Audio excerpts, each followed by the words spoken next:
Look around at the way our world is structured. Capitalism, corporate ladders, and power hierarchies do not hand out promotions for being the kindest person in the room. The system we live in routinely ignores inherent goodness and instead rewards something much colder. When you look at the people sitting at the absolute apex of our society, the billionaire CEOs, the elite trauma surgeons, the high-stakes power brokers, a specific pattern emerges. Statistically, the behavioral profiles of these highly successful individuals often overlap directly with the behavioral profiles of prison inmates. These environments actively incentivize specific, aggressive personality traits. Psychologists place a lot of these behaviors under one clinical umbrella: psychopathy. Rising through these ranks requires navigating a game where the rules are written to favor the ruthless. Success in this landscape is determined by how well you handle a structure that simply isn't built for empathy. To understand how this works, we have to look at this diagram. This maps out the dark triad of personality traits. It categorizes 3 distinct behavioral profiles: narcissism, Machiavellianism, and psychopathy. If we isolate that psychopathy circle, we find a biological root cause. In a clinical psychopathy, brain scans frequently show a distinct lack of activity in the amygdala. That is the brain's fear center. When the amygdala is dimmed, the human fear response is essentially deadened. They simply do not feel anxiety the way the rest of us do. But an inactive amygdala alone doesn't guarantee a corner office. The absolute dividing line between a psychopath who ends up a Fortune 500 CEO and one who ends up serving a life sentence comes down to impulse control. Notice how this erratic spike pattern leads straight to self-destruction, while this highly regulated, precise wave allows a person to calculate their moves perfectly. This specific biological makeup generates a predictable series of behaviors. While the source is neurological, the resulting actions, the focus, the calm, the detachment, exist as distinct methods of operation that can be studied and applied. We can observe how a lack of internal emotional noise, guilt, or stress over a past failure creates absolute tunnel vision.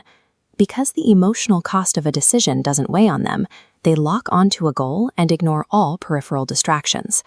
For those of us with a functioning fear center, achieving this state requires practicing conscious emotional regulation. By identifying an adrenaline spike and choosing to treat a high-stakes moment as a set of variables to be managed, rather than a threat to your identity, you can simulate that same mental armor. It is a learned skill that allows you to execute even when your biology is screaming. Extreme confidence, often presented as charm, serves as a high-speed bypass for competence barriers. Because they don't fear judgment or embarrassment, they project a level of absolute certainty that convinces others of their capability, often before they've done anything to earn it. This is achieved through impression management. Look at how this interaction breaks down. It is the strategic use of physical mirroring, perfectly timed eye contact, and vocal pacing. They read the room like a data set, modulating their behavior to make you feel safe and impressed. While a psychopath uses this one-way flow strictly to disarm, these same mechanics, eye contact, mirroring, and pacing, create a reciprocal feedback loop in the hands of a healthy leader. It turns persuasion from an act of manipulation into a method of building genuine trust and team cohesion. Confidence and charisma are mechanical skill sets. By breaking down the components of social magnetism, we find that leverage comes from mastery of the interaction, not an innate magical gift. Successful practitioners treat empathy as a manual adjustment. They understand what another person is feeling, but they remain detached from the emotion itself. This allows them to execute cold, necessary decisions, like a restructuring or a difficult firing, without being paralyzed by the emotional weight of the outcome.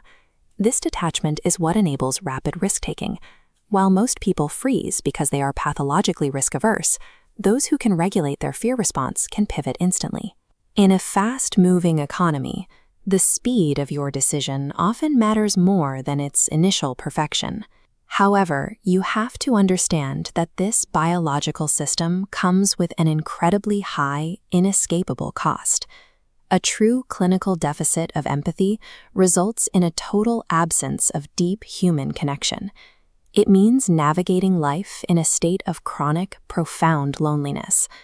And without a functional fear center to act as a brake, they live under the constant threat of self-destructing and losing everything they've built.